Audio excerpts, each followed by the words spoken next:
بسم اللہ الرحمن الرحیم۔ السلام علیکم، میں بابا روان آپ کی خدمت میں حاضر ہوں۔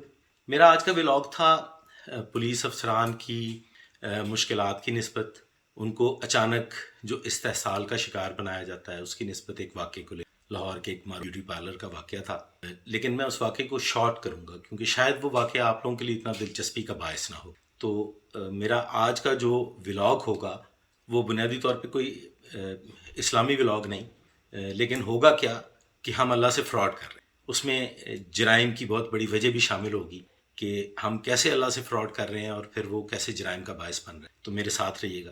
آغاز کرتے ہیں جی۔ 1994 میں اس وقت قصور میں تعینات تھا، شام کا وقت تھا، اچانک مجھے حکم ملا کہ جی آپ فوری طور پہ لاہور رپورٹ کریں، آپ کا ٹرانسفر۔ بڑی حیرانگی کی بات تھی، لیکن چلیں خوشی کی بات بھی تھی کہ میں اپنے ڈسٹرکٹ کو واپس آ رہا تھا۔ میں نے فوری طور پہ ادھر ادھر سے معلومات حاصل کی، پتہ چلا کہ چونکہ آپ پہلے انچارج کمانڈو رہ چکے ہیں، کمانڈو سے آپ کی بہت ونگ سے بڑی آپ کی وابستگی رہی ہے، تو آپ کو شاید انچارج کمانڈو تعینات کیا جا رہا ہے، اس لیے آپ کو اسپیشلی قصور سے لاہور ٹرانسفر کیا گیا۔ خیر میں رات ہی لاہور پہنچ گیا، مجھے حکم ملا، لائنز آفیسر جو تھے انہوں نے بتایا کہ جی آپ نے صبح بڑے صاحب کے پہ۔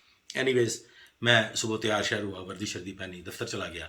وہاں جاتے ہی ایسے لگا جیسے میرا انتظار ہو رہا ہے۔ خیر باہر کیف انہوں نے کہا جی چلیں آپ پیش ہوں۔ انٹر ہوا، سیلیوٹ کیا۔ ابھی سیلیوٹ کیا تو اچانک صاحب بہادر نے میری طرف دیکھا اور کہنے لگے کہ اگر طلاق ہوئی تو تمہاری ایسی کی تیسی۔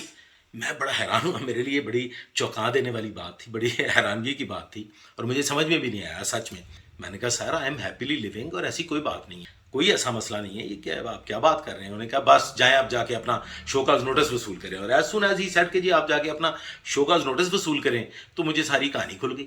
میں نے کہا جناب یہ تو کوئی گڑبڑ ہے، یہ مطلب میں تو ان کے ایڈمنسٹریٹو کنٹرول میں نہیں ہوں اور مجھے انہوں نے شوکاز نوٹس دے دیا ہے اور میں قصور سے لاہور ٹرانسفر کر دیا گیا ہوں۔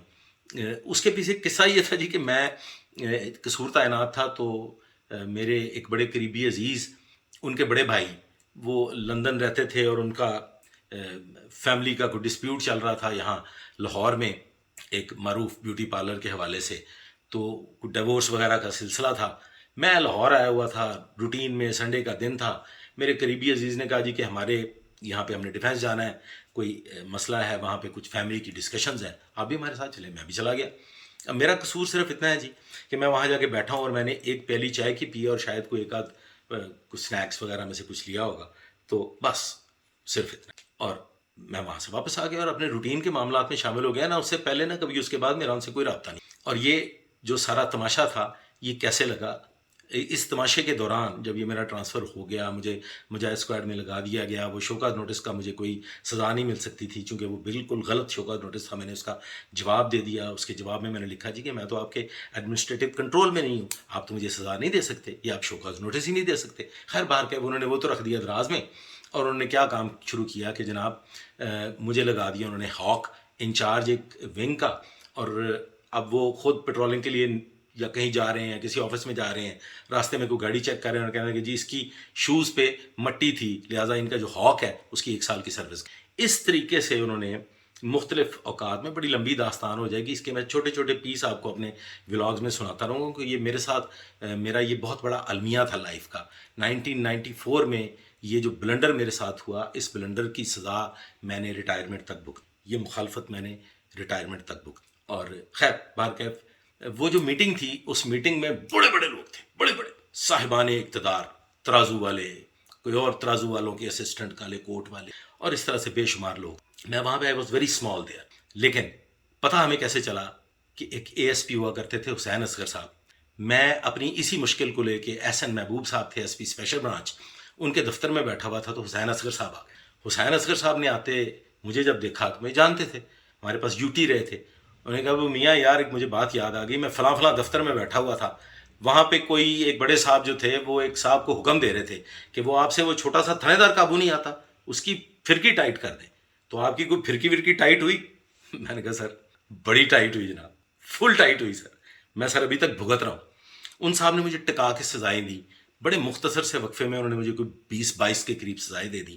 پھر اللہ تعالیٰ غریق رحمت کرے، رحمت فرمائے، اللہ تعالیٰ ان کی قبر کو منور کرے، شیخ اسرار صاحب ایک دن میں شیخ اسرار صاحب کے پاس گیا فزیکلی، ان سے کہا کہ سر میری جان چھڑا دیں، میرا قصور کوئی نہیں ہے، میرا اس میں لینا دینا کچھ نہیں ہے، لیکن یہ تم مجھے برباد کرنے پہ آئے ہوئے ہیں۔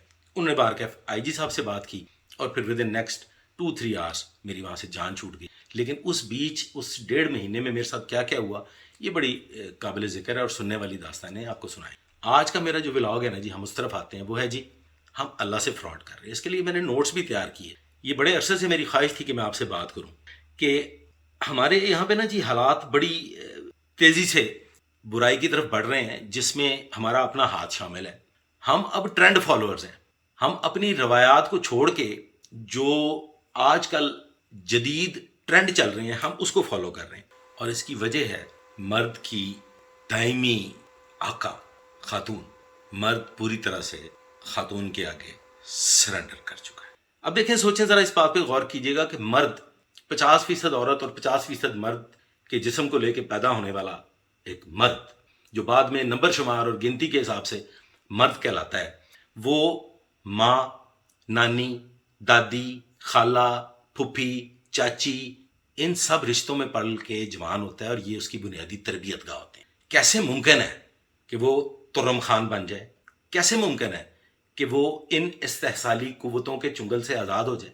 یہ ساری زندگی مرد پہ حکمرانی کر، اور مرد اپنی روزمرہ کی مصروفیات کی وجہ سے کبھی اس پہلو پہ غور ہی نہیں کر سکا۔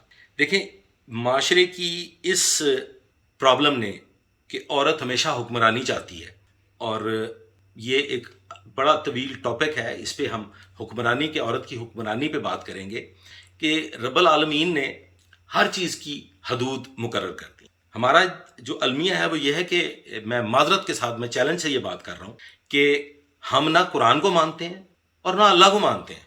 ہم اللہ کو بھی ٹرینڈ کی وجہ سے مانتے ہیں، ہم قرآن کریم کو بھی افضل کتاب ٹرینڈ کے طور پہ لیتے ہیں، کیونکہ ہم نے نہ آج تک کبھی قرآن پہ عمل کیا، نہ کبھی اللہ کے احکامات کو مانا۔ ہم وہ لوگ ہیں جو اذان، شاید آج کچھ لوگ ایسے ہیں جو اذان کے وقت خاموش ہو جاتے ہیں یا ٹی وی بند کر دیتے ہیں، ریڈیو بند کر دیتے ہیں، اور پھر اس کے بعد سیدھے مسجد چلے جاتے ہیں۔ جی نہیں، پھر اس کے بعد وہی ریڈیو دوبارہ چالو کر۔ تو اذان بھی اب صرف ٹرینڈ کی حد تک رہ گئی۔ تو بیسیکلی ہماری تباہی کی بنیادی وجہ بھی یہ ہے۔ ہم جو تباہ ہو رہے ہیں، یہ میں آپ کو بتاؤں گا کہ ہماری تباہی کی بنیادی وجہ یہ کیوں ہے۔ پہلے میں آپ کو یہ بتا دوں کہ ہمارے معاشرے میں بہت بڑا ایک جرم ہو رہا ہے، ایک بہت کبھی جرم ہو رہا ہے، اور وہ جرم یہ ہے کہ ہمارے وقتوں تک کچھ نہ کچھ ادب، آداب اور خوف موجود تھا۔ اب بے باکی کی انتہا ہو گئی۔ اب حالات یہ ہو گئی ہیں کہ نوجوان نسل جو ہے وہ آپ کی بات پہ غور نہیں کرتی، صرف اپنے احکامات صادر کرتی۔ آج معاشرہ غلاظت کی اس حد تک چلا گیا ہے کہ امیر مہمان ہمیں اچھا لگنے لگا ہے، ہمیں اس کا انتظار رہنے لگا ہے۔ ہم اپنے گھر کے اخراجات پورے کرنے کے لیے کسی بھی حد تک گر سکتے ہیں، اور ہم یہ دیکھنا بند کر دیتے ہیں کہ ہمارے گرد و نواح میں کیا ہو رہا ہے۔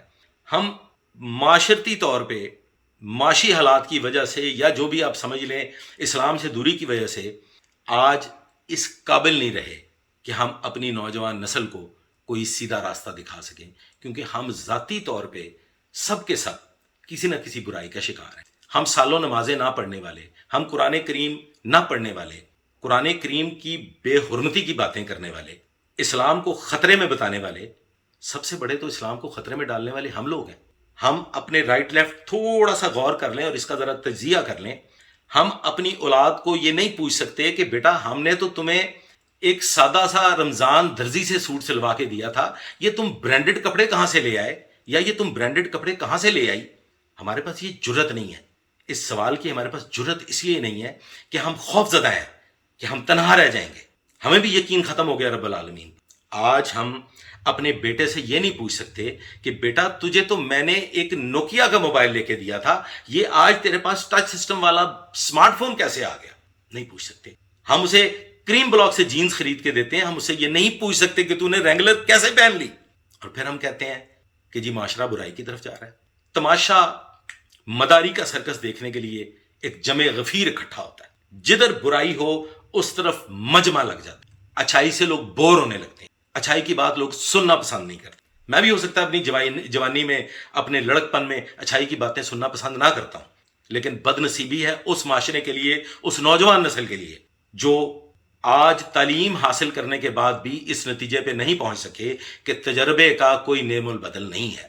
ان کے باپ دادا چاچا نانا نے جو معاشرے میں جو اس ماحول میں رہنے کے بعد تربیت حاصل کی ہے، جو نشتر کھائے ہیں، جو زخم خوردہ ہوئے ہیں، اس کا علاج کیسے کیا ہے، یہ باپ بتا سکتا ہے، یہ دادا بتا سکتا ہے، یہ چاچا بتا سکتا ہے، یہ نانا بتا سکتا ہے، جس نے وہ صعوبتیں وہ مشکلیں برداشت کی ہیں. اس میں اب جو ٹرینڈ کی بات کی تھی میں نے، وہ ٹرینڈ کی بات میں نے اس لیے کی تھی کہ بھائی بہن کے رشتے کو لے کے آج کل بڑی بات ہو رہی ہے.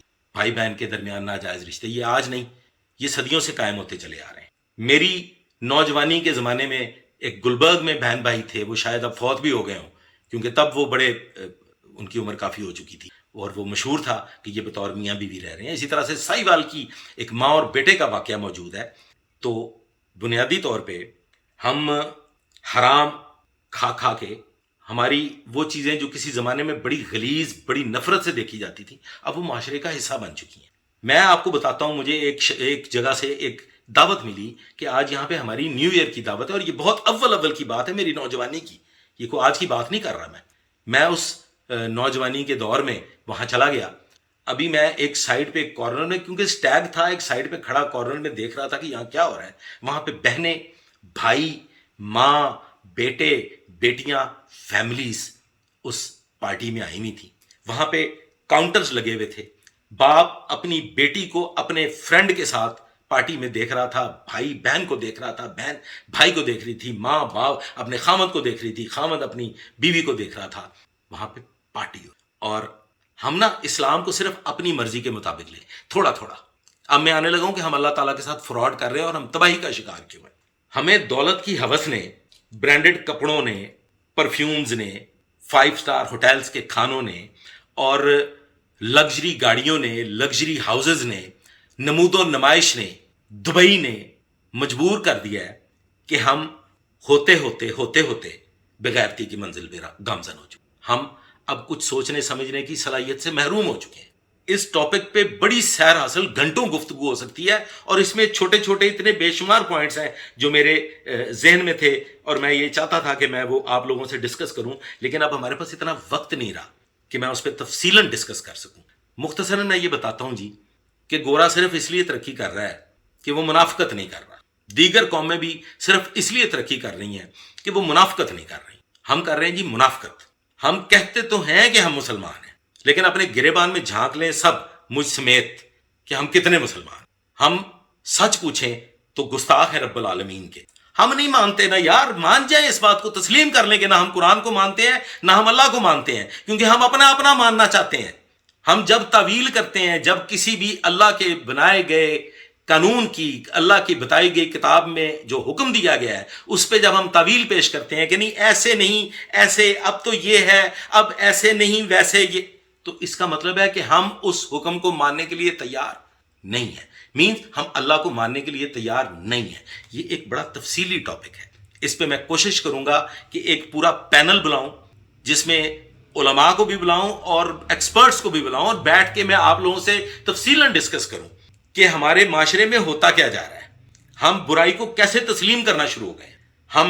ہمیں دولت کی ہوس نے اتنا مجبور کر دیا ہے کہ اب ہم کچھ بھی سننے کو تیار، کچھ بھی ماننے کو.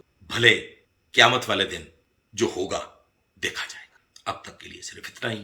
بہت شکریہ میرے ساتھ رہے.